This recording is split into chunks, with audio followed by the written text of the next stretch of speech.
Prepare to suffer the wrath of the alien death mob. On Steam, PC. Guys, we got a somewhat, I will say, newish game here.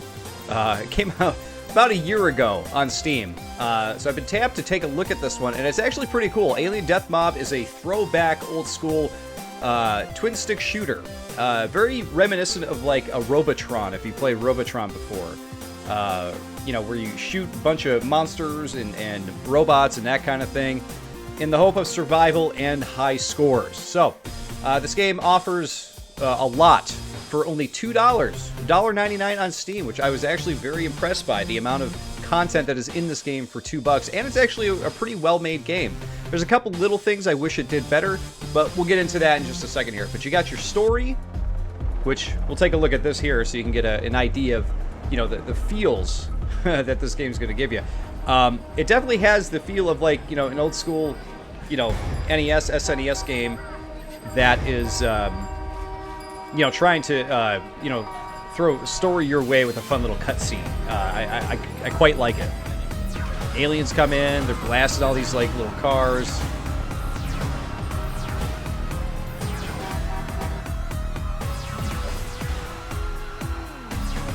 And then once everybody is gone...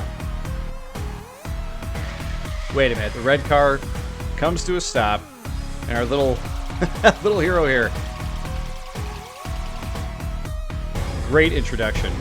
Alien Death Mob, all the UFOs come crashing down. Excellent.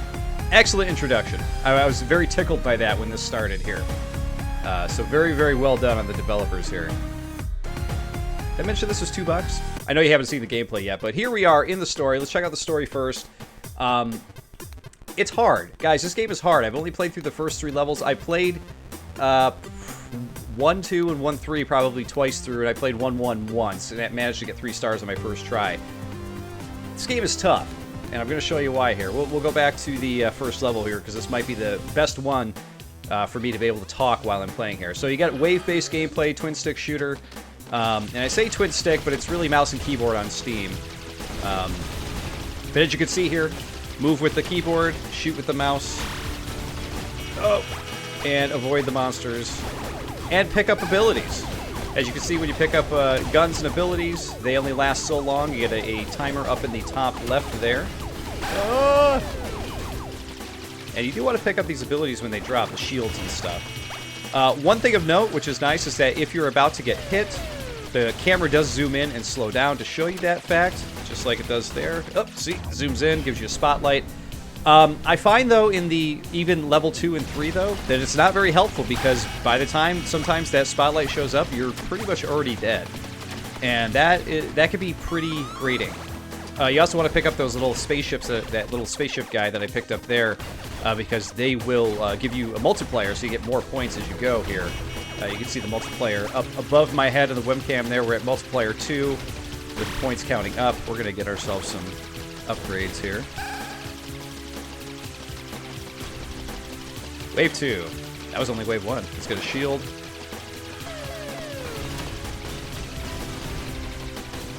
So one of the changes I would make to this game, right off the bat, is instead of having a countdown with the weapon, I would base it on how long you've had the button pressed. Sometimes you have a countdown happening, and you really don't want to use up your weapon, and you get a pause like that, but you see, like, I'm not shooting, and yet it's still counting down. That's one little change I would make, I think. Might make it a little bit more of a quality of life situation. There we go, we're at multiplayer ×4. As you can see, we're doing pretty good on this level. You might even be thinking, like, RC, this doesn't look so hard. You're actually surviving pretty good. I feel like I'm finally getting, like, a little bit of a feel for this game, so that's part of it. By the way, Eiffel Tower, pretty cool. Nice little landmark reference there. Look at all the different abilities and guns you can get, though.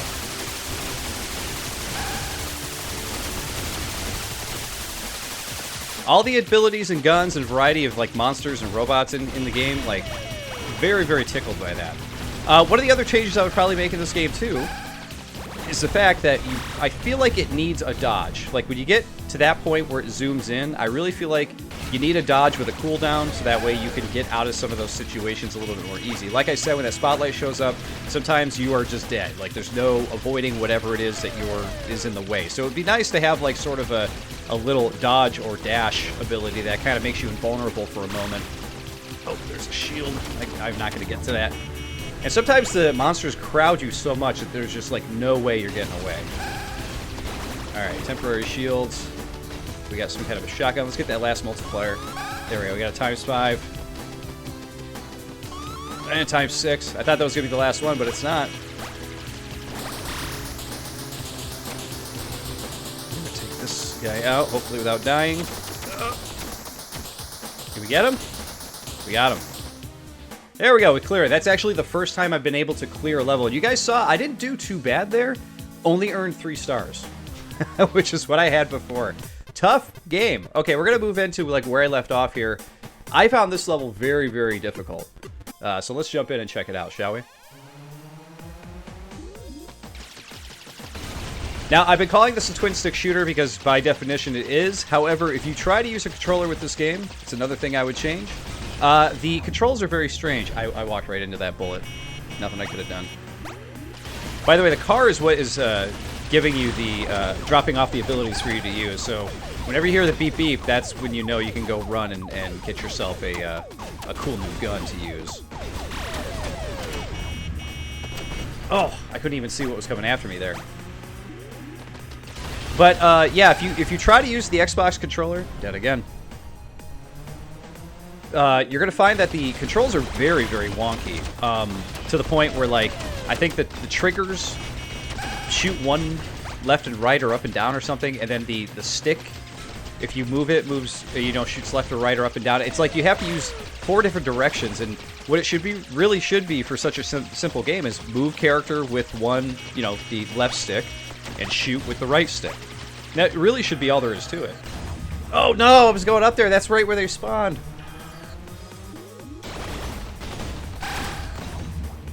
So look at that, like, there's just sometimes you just like have no idea where the enemy's going to pop up, and it can be kind of frustrating. But yeah, the controls on the stick need to be fixed, you know, between the twin sticks. Left for movement, right for shooting. For a game that's been out for a while, I'm surprised it hasn't been fixed yet. We're going to quit this. We're going to go over to level 2 here. And we are kind of gated right now. We have 5 stars. We need 1 more to get to the next level. And I'm having a hell of a time with that. So we'll see what we can do here. But I really liked this level too because they added water. The environments in the game so far, like, I know there's only been 3 levels that I've actually played, but the environments so far have been very impressive because they've all been different. Oh, there we go. Now that is a gun right there. Oh, we got a multiplier.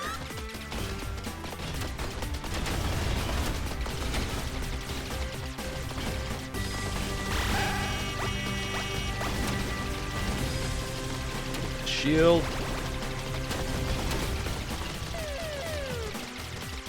Name of the game is get those multipliers, though, man. That's really what it is. Because you got to get that score up, or else you are not getting the stars you need to unlock levels.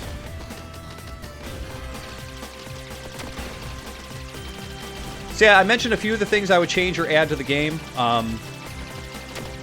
Like I said, this game is difficult, as you can tell. There's like so much going on the screen at once. There's another multiplier. Take it. Oh.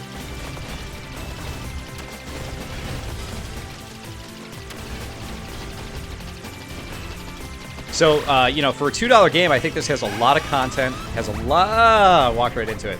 Has a lot of fun to be had for $2.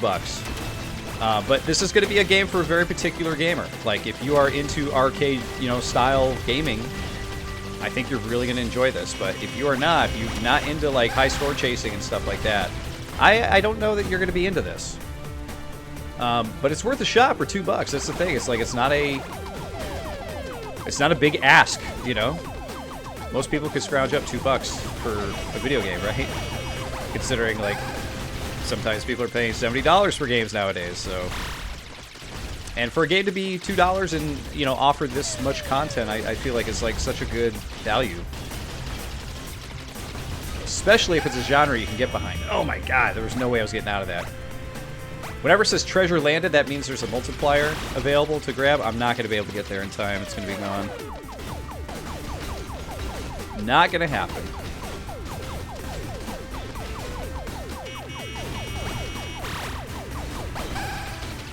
Oh, here we go. Multiplayer 5. Killing. Yeah, so for that spotlight to be more effective, they either need to slow it down a bit more, or like fully stop time or something like that, so you can make a move beforehand. You know what I'm saying? I don't want the game to be completely devoid of challenge or anything like that, but that is sort of like where it's going.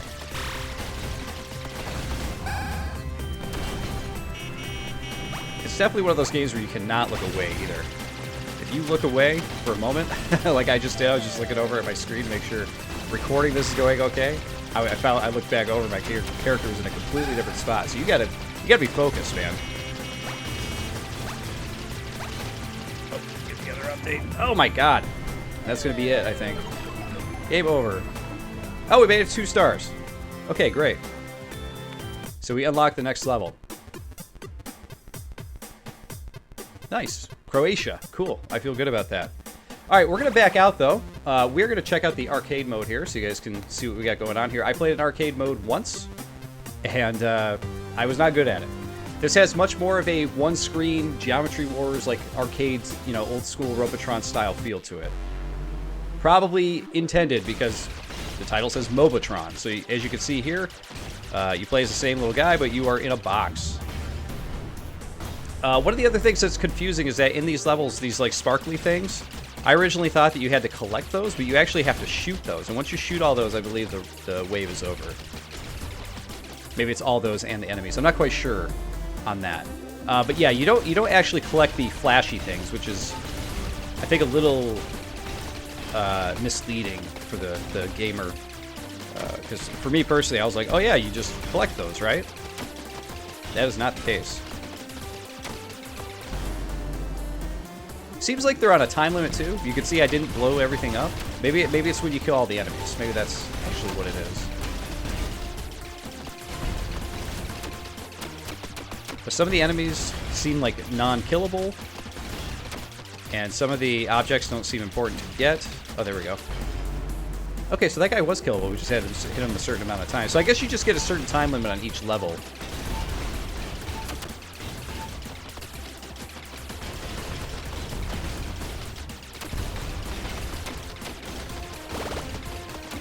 Oh, wait, so we can collect the pink guys? Is that what we're doing? We collect the pink guys, but nothing else? Interesting. Okay, so I'm still kind of learning the rules here. Okay, I had no idea that was the case. So there you go. Learning the rules as we go. Is that even in the directions here? Doesn't appear to be. All right, let's check out Mobotron Plus here. We'll just check out a few of these here as we go. Now I know we can collect the pink guys. I didn't know that we were collecting those guys. Get this last guy. There we go. Collect that guy. Collect this guy. Oh, I got hit. Spotlight in. Totally got hit.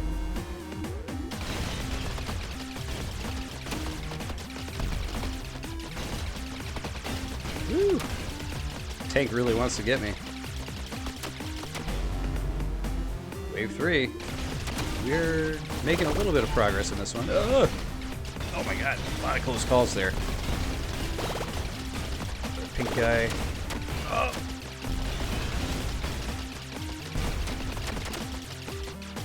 Get the last pink guy. There we go. I think he's the last one. It's hard to tell with everything going so crazy on screen.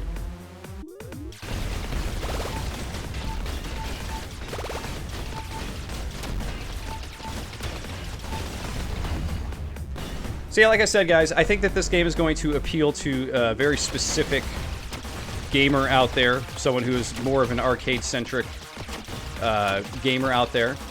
This might be fun for you to just give it a try, though, even if it's a type of game that you're not really into, you know? Because, like I said, for $2, a lot of game there, a lot of value. So you may surprise yourself. You may enjoy it, but just keep in mind the difficulty. Oh my god, everything is like crazy. Oh my god, I walked right into it. But this is available right now on Steam for $2, so... it's a good explosion. Oh my god, I walked right into that. There's all kinds of dudes to save over there. Game over! Managed to get 1 star there. So okay, I think that's a good place to stop because I managed to get somewhere. So you arcade hounds out there that are looking for a challenging game, this might be it for you here. I played a lot of other arcade style, like high score chasing games out there that cost more money that were not as good as this one here. But there is a steep challenge, learning curve to it. I think it's one of those Twitch games where you're just going to have to get your focus in on it and learn how to deal with the difficulty, But still, pretty cool. You saw that I managed to unlock the first 4 levels on my own there without too much difficulty. So maybe for you this won't be too hard, but for me, definitely challenging. But guys, that's going to do it here. Thanks for watching, and of course, I'll see you all in the next one.